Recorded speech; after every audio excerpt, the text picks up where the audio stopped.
सर्वांना श्री स्वामी समर्थ. तर सकाळी सुंदर अशी देवपूजा झाली. फ्रेश फुलं आणलेली होती ती सुद्धा अर्पण करून झाली आणि देवपूजा झाल्याच्या नंतर लगेचच मी आमचा दोघांचा चहा बनवायला घेतला. कारण मला 10:30च्या आत सर्व काही बरीचशी कामं आवरायची असतात, जेणेकरून रुद्राभिषेक असतो 10:30च्या आरतीला गेल्यानंतर आणि घरी यायला मात्र मला 12:30 होऊन जातात. नंतर दुपारी इच्छा होत नाही कामं करण्याची, म्हणून लगेचच मी चहा घेतला आणि केंद्रामध्ये गेली आणि केंद्रातून आली आणि आवडणं आणि आम्हाला खमण खायचं होतं. सो आमच्या दोघांसाठी खमण बनवलं आणि इन्स्टंट खमण रेसिपी मी कशी बनवली होती तेही फक्त 20 मिनिटामध्ये काहीही न टाकता. सो आजचा त्याचा ब्लॉग जो काही आहे आपल्या तो यूट्यूब चॅनलवर अपलोड झाला आहे. सो ब्लॉग नक्की बघा, जेणेकरून तुम्हालासुद्धा मुलांच्या टिफिनमध्ये किंवा ब्रेकफास्टमध्ये हे अशी खमण ढोकळा बनवायला सोपी रेसिपी आहे. खूप आणि छानसुद्धा लागतं. बघा किती छान फुगला होता, काही एफर्ट्स न घेता. आणि काही इनो वगैरेचा वापरसुद्धा मी अजिबात याच्यामध्ये केलेला नाही. इनो न वापरता हा ढोकळा बनवला होता.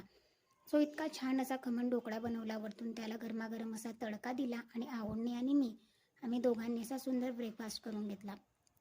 छान असा ब्रेकफास्ट झाला. त्याच्यानंतर दुपारची जी काही कामं असतात आपली ती आवरून झाली आणि आता सध्या श्रावण महिना आहे आणि दररोजचं माझं रुटीन असतं का दुपारची कामं वगैरे झाली का नंतर बाकीची जी काही आहे मग यूट्यूबची कामं ती आवरून घ्यायची, एडिटिंग वगैरे ते झाल्याच्यानंतर लगेचच संध्याकाळी मी मात्र महादेव मंदिरासाठी निघत असते, जेणेकरून छान अशी पूजा होते. संध्याकाळ असते, प्रदोष काळ असतो आणि प्रदोष काळामध्ये पूजा केली असते ती खूप जास्त महत्त्वाची मानली जाते. आणि बघा इतका छान असा ढोकळा दिसत होता आणि तितकाच खायलासुद्धा अप्रतिम होता.